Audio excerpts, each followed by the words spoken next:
आज के लेक्चर का टॉपिक है मोहम्मद गौरी के भारतीय आक्रमणों के उद्देश्य।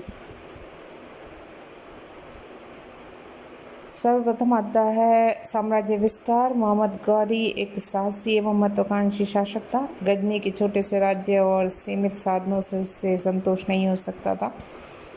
वह मोहम्मद गजनवी की भांति एक विशाल साम्राज्य की स्थापना का स्वप्न देखा करता था। गजनी के पश्चिम और उत्तर की ओर साम्राज्य विस्तार की अधिक आशा नहीं थी, क्योंकि उस तरफ उसी के समान शक्तिशाली महत्वाकांक्षी शासकों का शासन था। अतः उसने सामने पूर्वी मार्ग ही बचा था।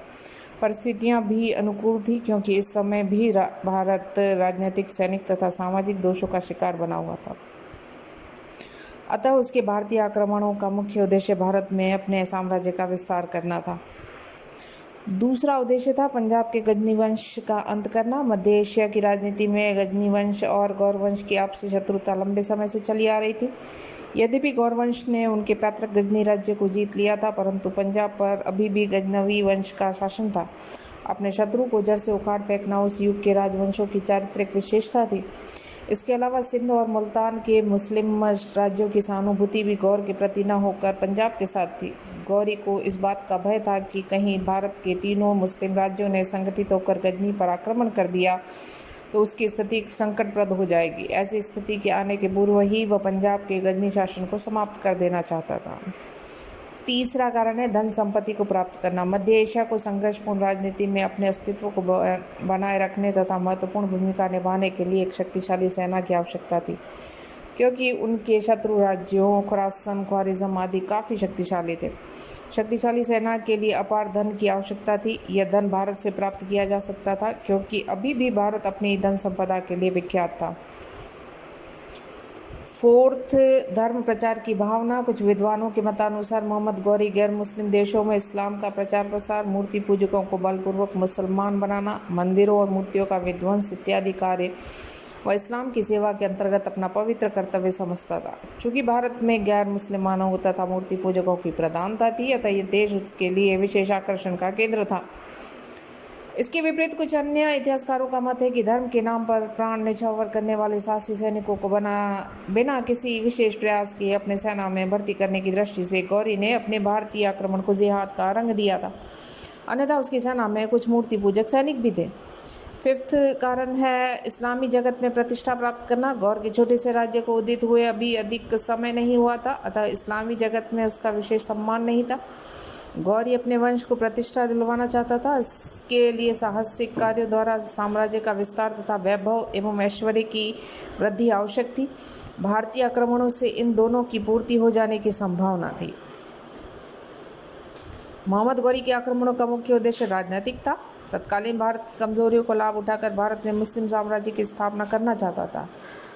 अन्य सभी उद्देश्य कौन थे? मोहम्मद गौरी के भारत पर आक्रमण। सर्वप्रथम मुल्तान और सिंध पर आक्रमण। 1175 ईस्वी में गौरी ने सर्वप्रथम मुतलाल पर आक्रमण किया। भारत की पश्चिमोत्तर सीमा पर मुल्तान का राज्य सबसे दुर्बल राज्य था, जिसे आसानी से पराजित किया जा सकता था, और इससे उत्साहित होकर उसके सैनिक अन्य राज्यों पर सफलतापूर्वक आक्रमण कर सकते थे। इसके अलावा यहाँ का शासक शिया मत का था, जबकि गौरी सुन्नी था। मुल्तान पर अधिकार कर लेने के बाद वह भारत के अन्य प्रदेशों की ओर आसानी से बढ़ सकता था, इसलिए उसने सर्वप्रथम मुल्तान पर आक्रमण किया। गौरी ने बिना किसी प्रतिरोध के मुल्तान के शासक को परास्त कर दिया। कट्टर शिया अधिकारियों और धर्माचार्यों को मुल्तान से निष्कासित किया।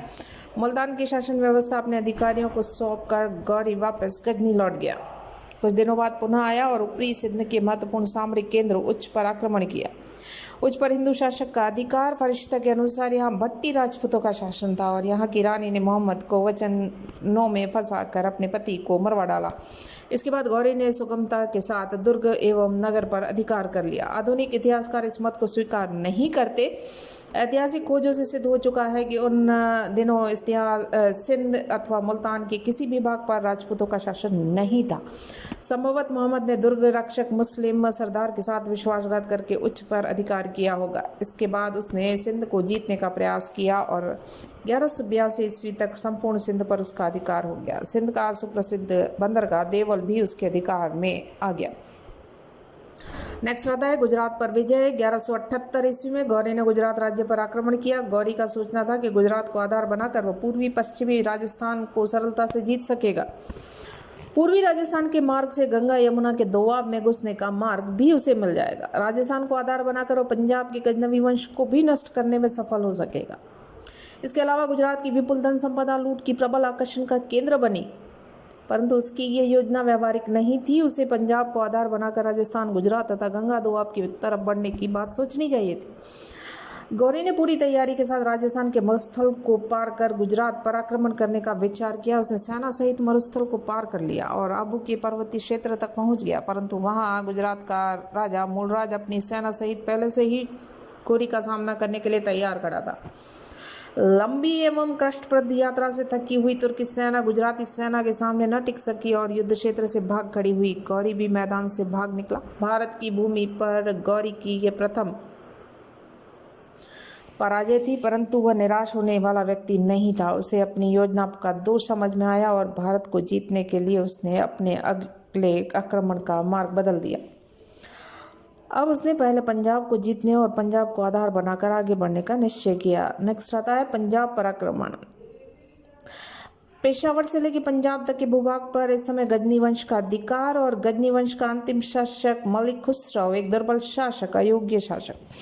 1179 ईस्वी में गौरी ने पंजाब पर पहली बार आक्रमण किया। पेशावर तथा उसके आसपास के क्षेत्रों पर अधिकार किया। 1181 ईस्वी में गौरी ने दूसरा आक्रमण किया। मलिक खुसरो ने काफी धन देकर उससे अपने एक पुत्र को गौरी के पास बंधक रखकर उसके साथ समझौता कर लिया। 1185 में गौरी ने तीसरी बार पंजाब पर आक्रमण किया और सियालकोट तक का प्रदेश जीत लिया। मलिक खुसरो ने पंजाब के युद्धप्रिय खोखरों के सहयोग से इन प्रदेशों को अधिकृत करने का प्रयास भी किया, परंतु उससे सफलता नहीं मिली। 1186 गौरी ने पुनः पंजाब पर आक्रमण किया। लाहौर तक का प्रदेश जीतने की कोशिश, परंतु सफलता नहीं। विवश होकर गौरी ने छल कपट का मार्ग अपनाया। उसने मलिक खुसरो को समझौते की बातचीत के लिए निमंत्रित किया। मलिक खुसरो के आते ही बंदी बना लिया गया और गौर भेज दिया गया। 1192 ईस्वी में वध कर दिया गया। मलिक को बंदी बना लेने के बाद गौरी को समुच्चय गजनी राज्य जीतने में विशेष प्रतिरोध का सामना नहीं करना पड़ा। पंजाब विजय से उसके राज्य की सीमाएं पृथ्वीराज चौहान के राज्य की सीमाओं से जा मिली। तराई का प्रथम युद्ध 1191 ईस्वी। पृथ्वीराज को और मोहम्मद गौरी के मध्य संघर्ष का मूल कारण राजनीतिक परिस्थितियां और दोनों की विस्तारवादी महत्वाकांक्षा। परिस्थितियों दोनों नवोदित शक्तियों की सीमाओं को एक दूसरे से मिला दिया। विस्तारवादी महत्वाकांक्षाओं से एक दूसरे के अस्तित्व को नष्ट करने की प्रेरणा मिली। लाहौर पर अपना अधिकार स्थापित करने के बाद मोहम्मद गौरी ने 1190 ईस्वी में सरहिंद के दुर्ग पर अधिकार कर लिया और दुर्ग की रक्षा के लिए काजी जियाउद्दीन को 12,000 सैनिकों के साथ नियुक्त किया। सरहिंद का दुर्ग चौहान राज्य की सीमा के काफी निकट और इस पर गौरी का अधिकार हो जाने से चौहान राज्य के लिए खतरा उत्पन्न हो गया। अतः पृथ्वीराज ने गौरी को सरहिंद से खदेड़ने का निश्चय किया। दिल्ली के अपने सामंत गोविंदराज के साथ सरहिंद की तरफ कूच किया। मोहम्मद गौरी को जब ये सूचना मिली तो पृथ्वीराज सेना सहित सरहिंद की ओर बढ़ चला। उसने गजनी लौटने का विचार त्याग दिया और आगे बढ़कर शत्रु से मोर्चा लेने का निश्चय किया। तराई के ऐतिहासिक मैदान पर दोनों पक्ष एक दूसरे के सामने डटे हुए।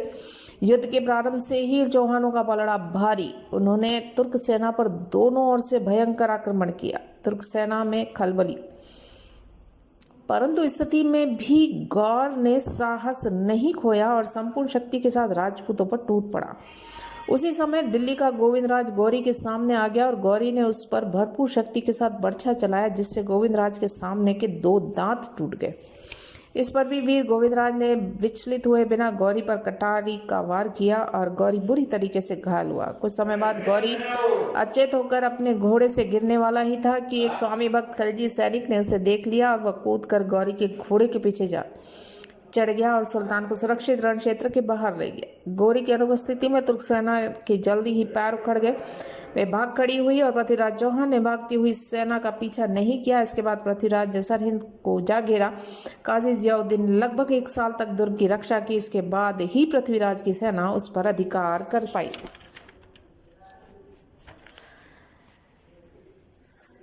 तराई का प्रथम युद्ध पृथ्वीराज की सैनिक सफलता का चरमोत्कर्ष था और गौरी के लिए वह एक महान अपमानजनक घटना। मुस्लिम इतिहासकारों के मतानुसार वह इस पराजय को भूल नहीं सका और प्रतिरोध लेने के लिए सैनिक तैयारी में जुट गया। फारिश्ते ने लिखा है कि सुल्तान शिहाबुद्दीन गौरी गजनी पहुंचा और बदला लेने के निश्चय उसकी नींद उड़ाई और आराम को अपने लिए हराम बनाया। थोड़े ही समय में उसने ऐसी फौज इकट्ठी कर ली जो बहादुरी और निपुण थी, परंतु युद्ध में सफलता प्राप्त करने के लिए पृथ्वीराज राग रंग तथा भोग विलास में डूबता चला गया और उसने दैनिक राजकीय तथा सैनिक कार्यों की उपेक्षा शुरू कर दी।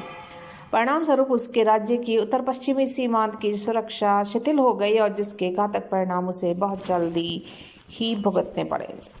नेक्स्ट आता है तराई का दूसरा युद्ध। 1192 ईस्वी साल भर की तैयारी के पश्चात एक विशाल सेना के साथ मोहम्मद गौरी ने पुनः भारत में प्रवेश किया। लाहौर और मुल्तान के रास्ते से वह उसी मैदान में आ डटा जहां पराजय का मुंह देखा था। मिन्हाज के अनुसार गौरी की सेना में 1,20,000 कवचधारी योद्धा। ताजुल सारी का लेखक हसन निजामी लिखता है कि सुल्तान ने रुकनुद्दीन हमास को अपना दूत बनाकर पृथ्वीराज के पास अजमेर भेजा और कहलवाया कि पृथ्वीराज इस्लाम धर्म ग्रहण कर ले और गौरी की अधीनता स्वीकार कर ले। प्रत्युत्तर में पृथ्वीराज ने कहलवाया कि सुल्तान को तुरंत वापस लौट जाना चाहिए। पृथ्वीराज भी अपनी विशाल सेना के साथ गौरी से मुकाबला करने के लिए तराई मैदान में आ गया और अब गौरी ने छल कपट एवं विश्वासघात का सहारा लिया। उसने पुनः पृथ्वीराज को कहला भेजा कि मैं भारत में अपने बड़े भाई की आज्ञा से आया हूँ। यदि कुछ समय के लिए यह स्थायी राजीनामा किया जाए तो दोनों पक्ष एक दूसरे पर आक्रमण न करेंगे, तो वह भाई का उत्तर आने तक युद्ध से विरत रहेगा।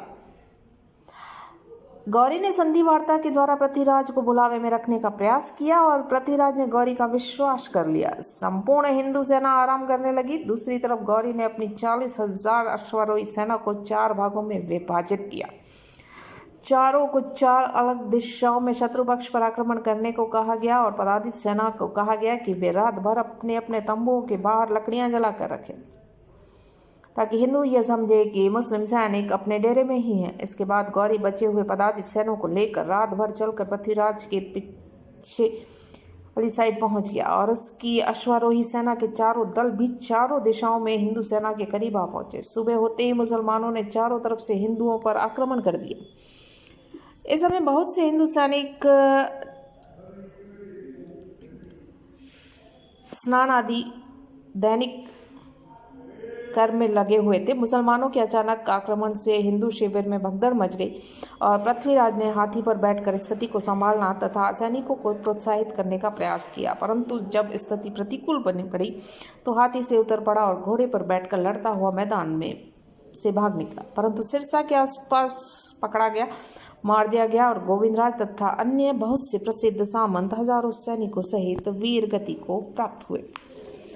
पृथ्वीराज के अंत के संबंध में विद्वानों में काफी विवाद है और पृथ्वीराज राजसो के अनुसार गौरी पृथ्वीराज को अपने साथ गजनी ले गया और जहां उसे अंधा कर दिया गया। बाद में चंद्रबरदाई भी गजनी पहुंचा और उसने सुल्तान पृथ्वीराज को शब्द भेदी बाण चलाने की कला को देखने के लिए राजी कर लिया। तदनुसार पृथ्वीराज को एक मैदान में लाया गया और उच्च सिंहासन पर गौरी भी आ बैठा। कवि चंद्रबरदाई कविता के माध्यम से पृथ्वीराज को सुल्तान के बैठने की सही स्थिति बतला दी और पृथ्वीराज ने एक तीर से सुल्तान को मार गिराया। इसके तत्काल बाद पृथ्वीराज और कवि ने एक दूसरे को समाप्त कर दिया। डॉक्टर दशरथ शर्मा के अनुसार गजनी में पृथ्वीराज के वध की कथा कल्पना मात्र है। 1193 ईस्वी का पृथ्वीराज का सिक्का तारागढ़ टकसाल से प्राप्त होता है अजमेर, जिससे स्पष्ट है कि तराई के दूसरे युद्ध के बाद भी पृथ्वीराज जीवित था और गौरी के साथ उसका समझौता हो गया था। हसन निजामी भी इसकी पुष्टि करता है। वह लिखता है कि जब सुल्तान को पता चला कि पृथ्वीराज उसके विरुद्ध षड्यंत्र रचने में लीन है तो उसने पृथ्वीराज को मरवा डाला। इसके विपरीत मिन्हाज और फरिश्ता का यह मत है कि वह युद्ध के मैदान से भाग निकला, परंतु पकड़ा गया और मौत के घाट उतार दिया गया। आज के लेक्चर का टॉपिक है मोहम्मद गौरी के भारतीय आक्रमणों के उद्देश्य। सर्वप्रथम आता है साम्राज्य विस्तार। मोहम्मद गौरी एक साहसी एवं महत्वाकांक्षी शासक था। गजनी के छोटे से राज्य और सीमित साधनों से उससे संतोष नहीं हो सकता था। वह मोहम्मद गजनवी की भांति एक विशाल साम्राज्य की स्थापना का स्वप्न देखा करता था। गजनी के पश्चिम और उत्तर की ओर साम्राज्य विस्तार की अधिक आशा नहीं थी, क्योंकि उस तरफ उसी के समान शक्तिशाली महत्वाकांक्षी शासकों का शासन था। अतः उसने सामने पूर्वी मार्ग ही बचा था। परिस्थितियां भी अनुकूल थी, क्योंकि इस समय भी भारत राजनीतिक, सैनिक तथा सामाजिक दोषों का शिकार बना हुआ था। अतः उसके भारतीय आक्रमणों का मुख्य उद्देश्य भारत में अपने साम्राज्य का विस्तार करना था। दूसरा उद्देश्य था पंजाब के गजनी वंश का अंत करना। मध्य एशिया की राजनीति में गजनी वंश और गौर वंश की आपसी शत्रुता लंबे समय से चली आ रही थी। यद्यपि गौर वंश ने उनके पैतृक गजनी राज्य को जीत लिया था, परंतु पंजाब पर अभी भी गजनवी वंश का शासन था। अपने शत्रु को जड़ से उखाड़ फेंकना उस युग के राजवंशों की